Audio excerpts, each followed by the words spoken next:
પણ મેરે ભાઈ બહેન, પરોપકાર માટે જો કોઈ 1 લાખ વાપરે ને તો એ મોટા છે. સર્વથા સંન્યાસ એ સુખમ, ભાગવતકાર કહે ત્યાગ કરવામાં મજા છે. મારા સદગુરુ દેવ કહેતા, અમૃતસ્યાહ પુત્રાહ, અમૃતના સંતાનો કોણ થઈ શકે? તો મારા સદગુરુ દેવનું એ વચન છે કે અમૃતના સંતાનો એ થઈ શકે જેને ત્યાગ કર્યો, કંઈક ત્યાગ કર્યો. અને એ ત્યાગ કેવો? બળજબરી પૂર્વકનો નહીં, અંદરથી આનંદ હોવો જોઈએ.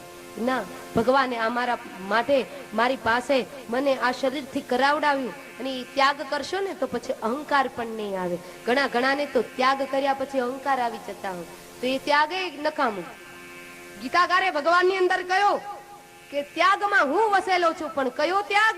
ત્યાગાત શાંતિર અનંતરમ.